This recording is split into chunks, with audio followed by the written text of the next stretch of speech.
سردار عزیر جان بلوچ، لیاری کا ڈان، لیاری کا بےتاج بادشاہ۔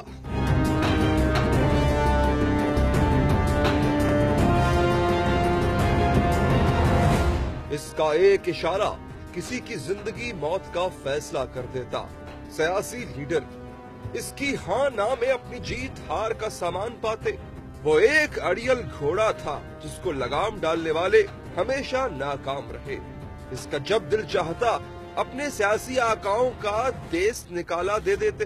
مگر ٹھہریے، یہ سب اتنا سادہ نہیں، ہرگز نہیں۔ اگلے حصے میں ہم آپ کو لے کر جائیں گے لیاری سے متعلق ایسے حقائق کی جانب جس کا آپ میں سے اکثر کو علم نہیں ہوگا۔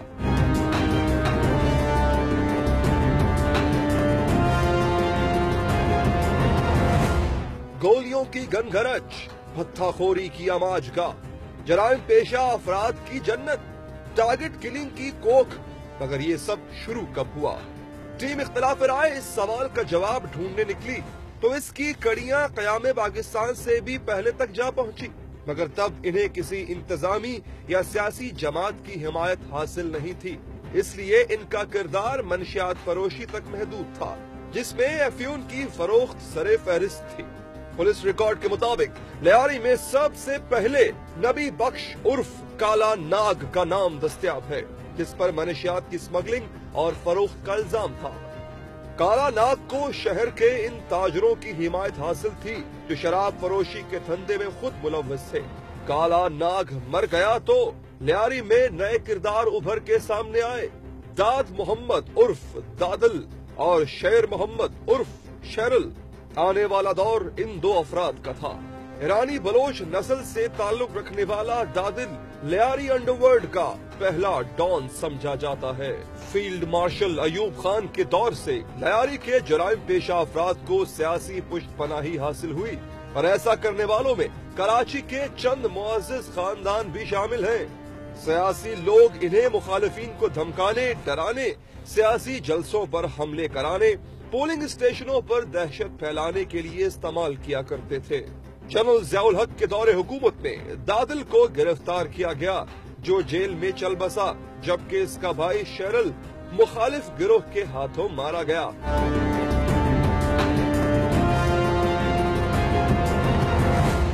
اب کہانی میں نیا موڑ اور نئے کرداروں کے جنم لینے کا وقت آ چکا تھا۔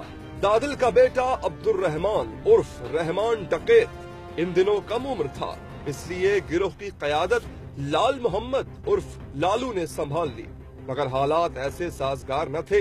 انہی دنوں ایک اور شخص اقبال عرف بابو ڈکیت جرائم کی دنیا میں اپنے قدم جمانے کے لیے لیاری کے میدان میں کود چکا تھا، مگر سیاسی پشت پناہی اور طاقتور ہاتھوں کی غیر موجودگی اس کے لیے نقصان کا باعث بن گئی، اور 1996 میں اسے پولیس گرفتار کرنے میں کامیاب ہو گئی۔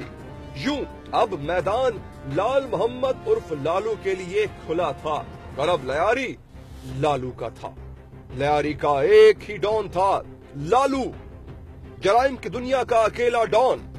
لالو کا طریقہ واردات اپنے پیش رو سے قدرے مختلف تھا۔ وہ جرائم کے علاوہ مقامی لوگوں کی مالی مدد بھی کرتا تھا، اس لیے ان کے لیے ہمدردیاں پیدا ہوئیں، مگر لیاری میں کب اس ڈان کے لیے حالات سازگار نہ رہے، وہاں کے کسی ڈان کو آج تک خبر نہ ہو سکی۔ اور یوں اسی عرصے میں عبد الرحمان بلوچ عرف رحمان ڈکیت نے بابو ڈکیت گروہ کے لڑکوں کو جمع کر کے اپنا گینگ بنایا اور اپنے والد دادل کی جگہ واپس لینے کا آغاز کر دیا۔ بابو ڈکیت کا تسلسل برقرار رکھنے کے لیے رحمان کے ساتھ ڈکیت کا نام بھی جوڑ لیا۔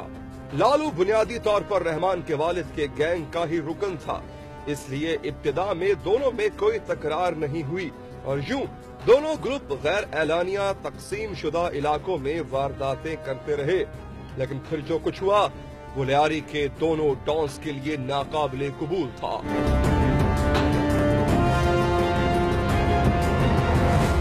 ہوا یوں کہ ایک تاجر کے اغوا کے تاوان پر دونوں میں تنازع کھڑا ہوا، اور جس نے کبھی نہ ختم ہونے والے اور ہر دم تباہی کا پیام دیتی دشمنی کا آغاز کر دیا۔ 2004 میں پولیس نے گرفتار کر لیا تو اس گروپ کی قیادت اس کے بیٹے ارشد کے پاس آئی، جس کا سامنا عبد الرحمان عرف رحمان ڈکیت سے ہوا، جو اس وقت تک لیاری کا ڈان بن چکا تھا۔ رحمان ڈکیت نے لال محمد عرف لالو کی طرح مقامی غریبوں بیواؤں کی مالی امداد کر کے ہمدردیاں حاصل کی اور اسی بنیاد پر مقامی سیاست پر اثر انداز ہونا شروع کیا۔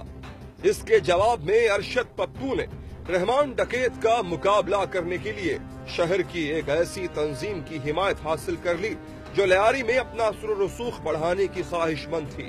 اس تنازع کے دوران میوا شاہ قبرستان میں دفن رحمان بلوچ کے والد دادل اور چچا شرل کی قبریں مسمار کر دی گئیں، اور اس کے علاوہ رحمان ڈکیت کے قریبی سمجھے جانے والے مقامی ٹرانسپورٹر فیض محمد عرف ماما فیضو، جو کہ عزیر بلوچ کا والد تھا، کو اغوا کر کے قتل کر دیا گیا۔ اس واقعے کے بعد دونوں کی دشمنی میں شدت آ گئی اور دونوں گروہوں کے باہمی تصادم میں کئی درجن لوگ مارے گئے۔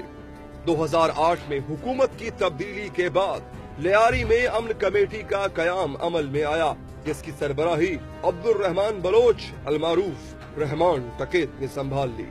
اس دوران ارشد پپو منظر سے غائب ہی رہا۔ اگست 2009 میں رحمان ڈکیت کو ایک مبینہ پولیس مقابلے میں 3 ساتھیوں سمیت ہلاک کر دیا گیا۔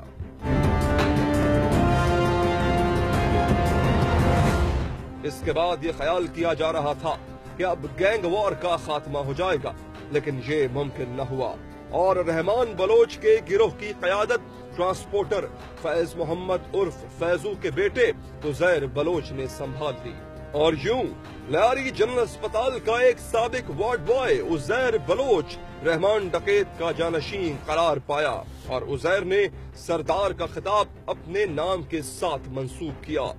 سردار عزیر بلوچ کے مضبوط ہونے کے بعد لیاری میں نئی تبدیلیاں نظر آنے لگی۔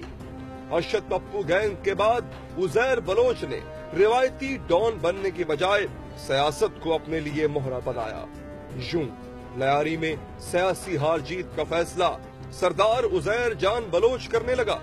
وہ اپنے سیاسی آقاؤں کو کبھی خاطر میں نہ لایا، جب چاہا جدھر چاہا سیاسی جماعت کو دیس نکالا دے ڈالا۔ میڈیا کی چکا چوند روشنیوں میں رہنا اب عزیر جان بلوچ کا محبوب مشغلہ تھا، اور یوں اقدام قتل، اغوا برائے تاوان، ناجائز اسلحہ، پولیس سے مقابلہ، پولیس اہلکاروں پر حملے سمیت دوسرے مقدمات میں پولیس کا مطلوب لیاری کا ڈان اپنے جرائم پیشہ نیٹ ورک کی بدولت ناقابل حراست بن چکا تھا۔ کبھی پولیس عزیر جان بلوچ کو پکڑنے جاتی تو چوہدری اسلم جیسے شیردل پولیس افسر کی کئی دن کی کارروائی بھی چیل چوک سے آگے نہ بڑھ پاتی۔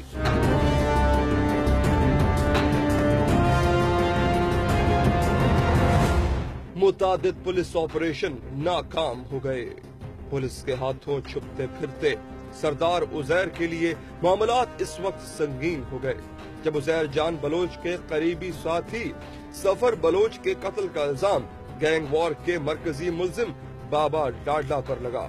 کل کے دوست اب دشمن بن چکے تھے، اور یوں لیاری کی گلیوں میں گھمسان کرن پڑا۔ شدید لڑائی نے لیاری کو میدان جنگ بنا دیا۔ لیاری جہاں عزیر جان بلوچ کا ڈنکا بجتا تھا، بابا لاڈلا نے اس کی تصاویر تک وہاں سے اتروا دی، مگر پھر بعد ازاں بابا لاڈلا مارا گیا۔ حالات کی سنگینی کو دیکھتے ہوئے 2013 میں عزیر بلوچ ملک سے فرار ہو چکا تھا، مگر ملزم کو 2014 میں غیر قانونی دستاویزات کے ساتھ مسقط سے دبئی جاتے ہوئے گرفتار کر لیا گیا۔ عزیر بلوچ قتل، اقدام قتل سمیت دیگر جرائم کے متعدد مقدمات میں پولیس کو مطلوب تھا۔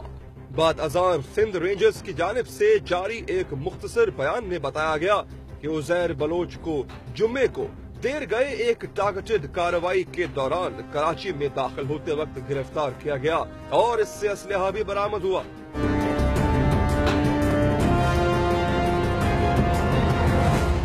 گزشتہ دنوں سیشن جج ساؤتھ کی عدالت نے الزامات ثابت نہ ہونے پر حکم جاری کیا کہ استغاثہ عزیر بلوچ اور اس کے بھائی پر الزامات ثابت کرنے میں ناکام رہا۔ عدالت نے عزیر بلوچ اور زبیر بلوچ کو ایک مقدمے سے بری کر دیا اور جیل سپرنٹینڈنٹ کو حکم دیا ہے کہ ملزمان کسی اور مقدمے میں گرفتار نہیں تو انہیں رہا کر دیا جائے۔ مگر گزشتہ رات جاسوسی کے الزام میں لیاری گینگ وار کے مرکزی کردار عزیر بلوچ کو پاکستانی فوج نے تحویل میں لے لیا۔ پاکستانی فوج کا کہنا ہے کہ لیاری گینگ وار کے اہم کردار عزیر بلوچ کو فوج نے غیر ملکی خفیہ اداروں کو ملکی راز فراہم کرنے کے الزام کے تحت اپنی تحویل میں لیا ہے۔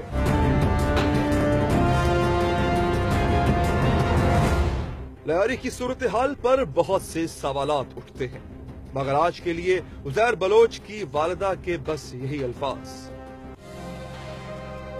ہماری زندگیاں بس اس لیے ہیں کہ بناؤ، استعمال کرو اور ختم کر دو۔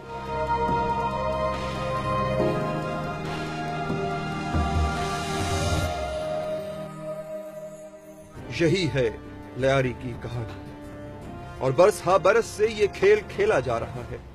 اگر ان تمام قوتوں نے ہوش کے ناخن نہ لیے اور اپنے مذموم مقاصد کی تکمیل کے لیے عزیر جان بلوچ جیسے غنڈوں کا سہارا لیتی رہیں تو کل لیاری کی انہی گلیوں میں ایک اور عزیر بلکہ سردار عزیر جان بلوچ جنم لے گا۔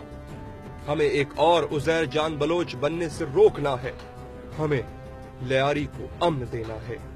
لیاری کی خواہش کم از کم یہی ہے۔